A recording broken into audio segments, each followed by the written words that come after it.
भाई हम सारे इकट्ठे बैठे हैं, सवाल जवाब इधर ही होने चाहिए। हाँ अहमद साहब, ये क्योंकि अब आपने करेंसी की ये बात की है सारा, तो थोड़ा सा कुछ चीजें जो ट्रेडिशनली जो सामने आती हैं वो है कि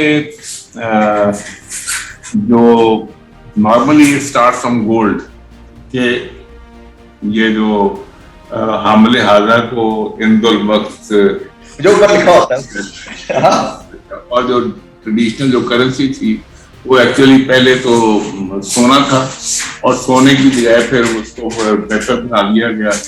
अमेरिका ने वो फोर्थ हाउस में इतना सोना रख लिया और कहा कि हमारा डॉलर इसके बाद है।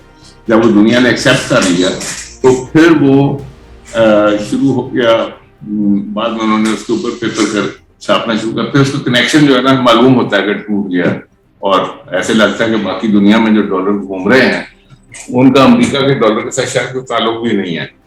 अच्छा, और ये जो कनेक्शन था विद एसेट्स ये डाइल्यूट होता चला गया।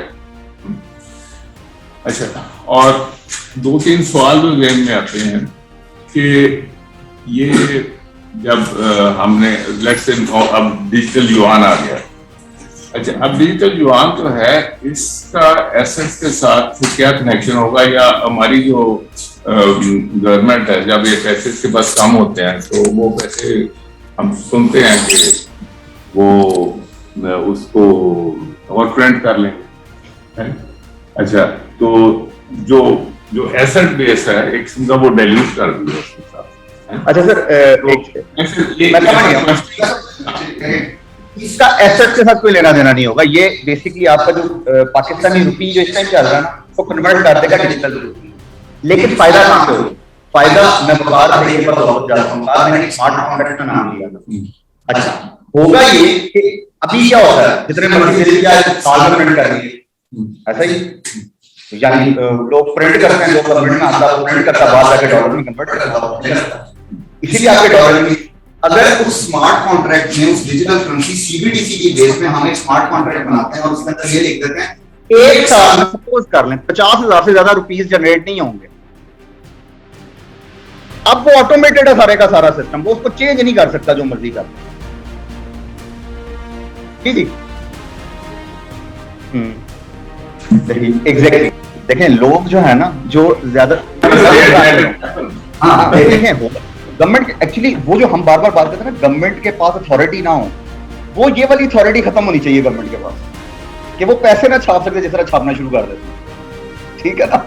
अच्छा, अब यहाँ पे ना बड़ा मजे का, जो लोग कहते हैं ना कि जी लोग उसके खिलाफ हैं, उस बिटकॉइन के खिलाफ है, वो जी ऐसे हो, एक्चुअल में लोग इस चीज के खिलाफ हैं कि वो तो हमारी छापनी बंद हो जाएगी, अब क्या करेंगे फिर आप। ठीक है ना। असल रीजन ये है, लोग इस रीजन को नहीं पकड़ रहे हो, और हमारे माशाल्लाह आवाम जो है ना वो इतनी सादा लो है, वो अंदर की तरफ नहीं जाते, वो कहते हैं हाँ वो तो हमारे खिलाफ जा रहे हैं, वो तो डिसेंट्रलाइजेशन। ऐसा कुछ नहीं है। असल में वो ये जो छापने वाली चीज है ना, आपने माशाल्लाह उसको वो आइडेंटिफाई कर दिया, इसलिए मैं इस पे बात कर रहा हूँ, नॉर्मल में बोलता हूँ। लेकिन वो जो है ना वो इस चीज के खिलाफ है, तो यार ये तो फिर हम क्या करेंगे, ये तो गड़बड़ हो जाएगी।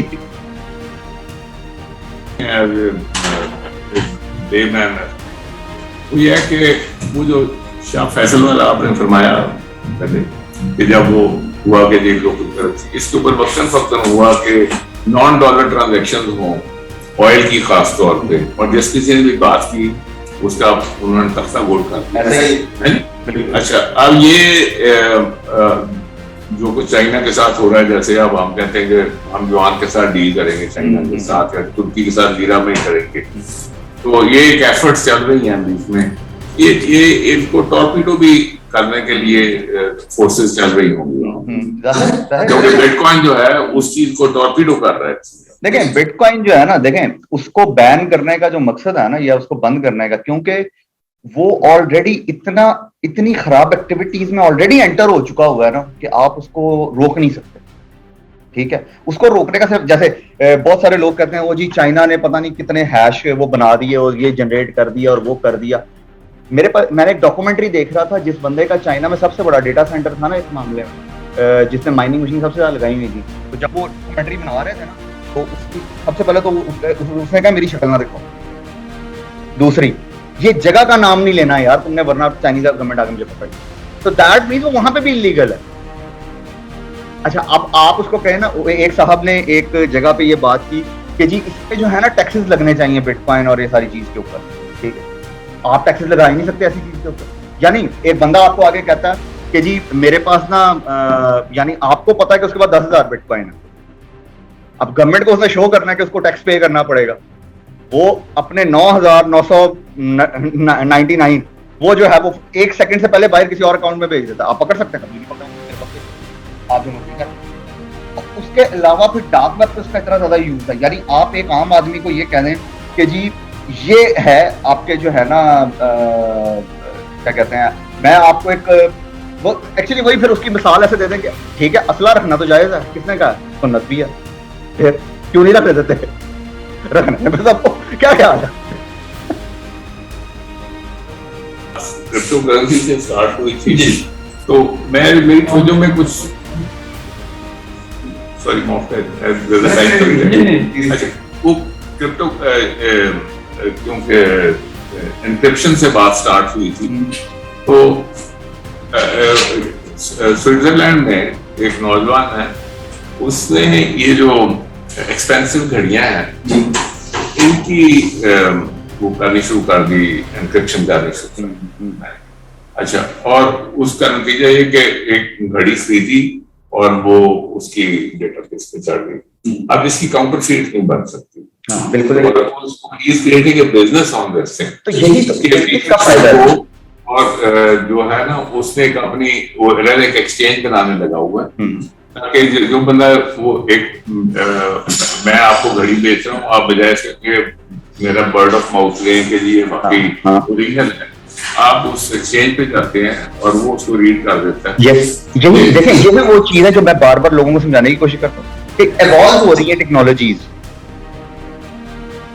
बिजनेस अपॉर्चुनिटी जिसको वॉच कर रहे हैं, जी हाँ, जैसे इसको मैंने कुछ अरसे से ट्रैक कर रहा हूँ, और वो अब he has build a business, और ये जो पैथेक फिलिप जैसी और दूसरी एक्सपेंसिव होती है जब देखते हैं तो he is able to encrypt them.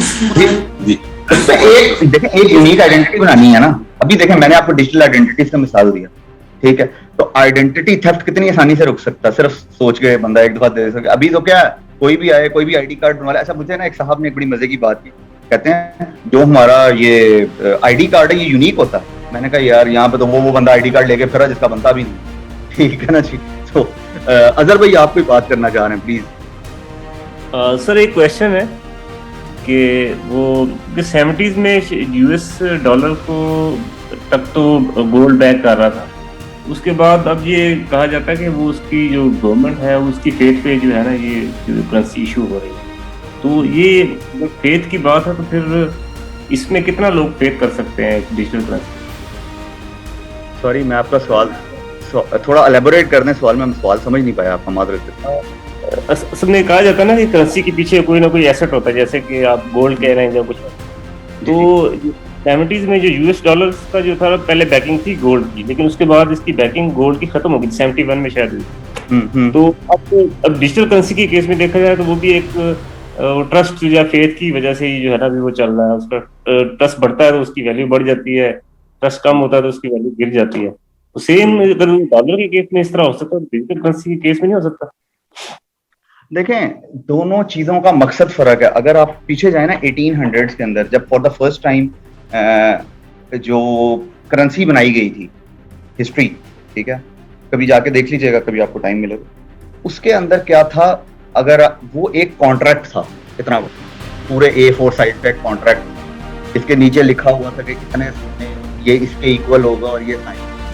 वो जो चीज इवॉल्व हुई है ना कि जी करेंसियां या कहते हैं पीछे से बैक सोने, क्योंकि वो गवर्नमेंट इस लेवल पे आई, उन्होंने डॉलर के जैसे आज से कुछ साल पहले जब तक ये ट्रम्प की हुकूमत नहीं थी, आपको शायद पता हो कि डॉलर की एक खास लिमिट थी, उससे ज्यादा नहीं छपता था, इसलिए डॉलर एक बहुत उस पर जा रहा था। फिर आप लोगों ने देखा यकदम डॉलर नीचे आया, इसीलिए कहते हैं बिजनेसमैन को कभी जो है ना गवर्नमेंट नहीं चाहिए। उसने क्या किया, उसने बहुत ज्यादा डॉलर छापा और उसको मार्केट में फेंक दिया। अब पीछे बैक पे कुछ नहीं था, वहां से प्रॉब्लम स्टार्ट होती है। पाकिस्तान के साथ यही देखें, आपके रुपये का मतलब क्या होता है, आप एक्चुअली 2 नंबर रुपये किसे कहते हैं, जिसकी बैक पे कुछ नहीं होता। वो आप एक तो जाली वो आ गया, अब वो सर्कुलेशन में चल रहा है, यानी एक जाली नोट एक समथिंग एल्स, लेकिन मैं जाली नोट की बात नहीं कर रहा हूँ। अब आपको ये समझने की जरूरत है कि बैग पे कुछ नहीं है। अब आप क्या हमारे पास हमारे वो जो यानी इतने इतने बड़े माशाल्लाह हम सुनते हैं किसी के पास 10 अरब 20 अरब 50 अरब, क्या हमारे पास इतने का गोल्ड पड़ा हुआ है? नहीं पड़ा हुआ, ठीक है ना।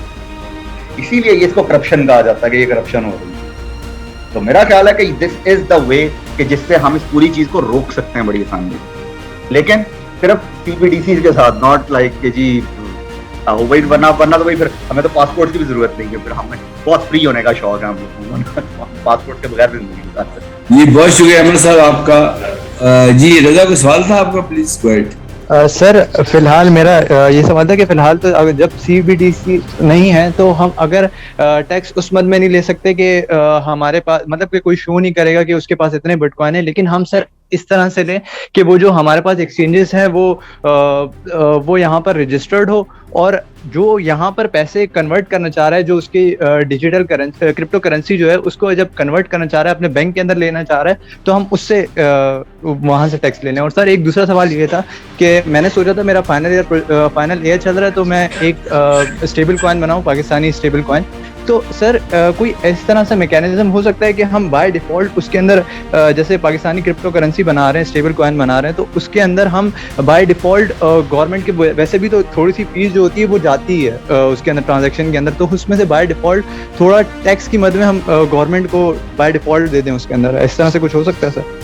अच्छा देखें, पहली चीज ये है कि आपने जो एक्सचेंजेस की बात की है ना, एक्सचेंजेस ऑलरेडी बहुत सारी इलीगल एक्टिविटीज में हैं।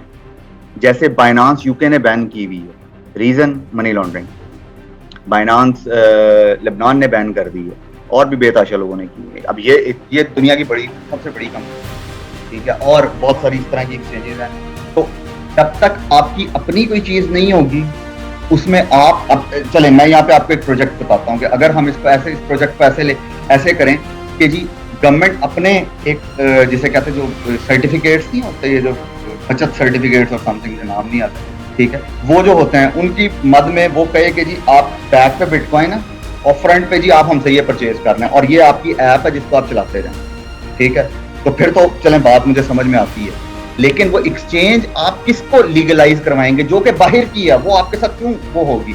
जैसे मैं ना एक नॉर्मली कहता होता हूँ कि हम ना नॉर्मली जो लोग हैं ना डिफरेंट चीजों के लिए हम बाहर से उठा के लेके आते हैं, ठीक है, उनको लाके यहाँ पे उनका हमारे साथ क्या वो जुड़ा हुआ है, क्या कहते हैं सिंसियरिटी क्या जुड़ी हुई है? कोई जुड़ी नहीं हुई है, ठीक है ना। तो बहरहाल ये एक अलग डिबेट है बहुत पूरी क्योंकि बाहर की चीजों को आपको पाकिस्तान में कभी रजिस्टर करने की जरूरत नहीं पड़ेगी, ठीक है, कभी। और एक ऐसा बंदा जो बार बार आपको ये कहे ना मेरी चीज ले लो, दैट मीन्स के बीच में कोई दो नंबरी है, ये याद रखिएगा हमेशा। कोई बंदा अपने फायदे के बगैर कभी कुछ नहीं देता आपको, ठीक है ना। तो दूसरा स्टेबल कॉइन की आपने बात की, वो आप वैसे कभी मेरे फेसबुक पे या उस पे जो है ना अपना फाइनल ईयर प्रोजेक्ट मेरे से डिस्कस कीजिएगा, तो हम इंशाल्लाह उसको जो है ना उसमें डिटेल में बात करेंगे। अहमद बहुत शुक्रिया Ahmad specially came from Lahore for this. हम इम्तियाज साहब के बॉर्ड स्कूल में तशरीफ लाए। साथियों, दुनिया में जब भी कोई नया इशू आता है, ये बहुत बड़ा इशू था जिसका हमने ट्रिगर किया है, and we have the honour कि हमने इसको ट्रिगर किया आज कि क्या रिश्ता है ब्लॉकचेन का डिजिटल करेंसी के साथ। ये जितनी भी गुफ्तगू आपने सुनी ये घर में पहली दफा हुई है, इसको हम आगे लेके चलेंगे गुफ्तगू को, और इसको सोचेंगे। आप अपना फीडबैक दीजिएगा इसके ऊपर कि इस गुफ्तगू को हम आगे लेके चलेंगे। हमारी पूरी कोशिश होगी कि हम गवर्नमेंट ऑफ पाकिस्तान को साथ मिला के जो मुतल्लिका इदारे हैं, बैंक्स हैं, हमारे रेगुलेटर्स हैं, उन सबको मिला के इसके ऊपर एक आज तो ये हमारा इंटरनल प्रोग्राम था। इंशाल्लाह मैं रिक्वेस्ट करूंगा अहमद साहब से कि इसको हम नेक्स्ट वीक में आफ्टर 10 डेज को दोबारा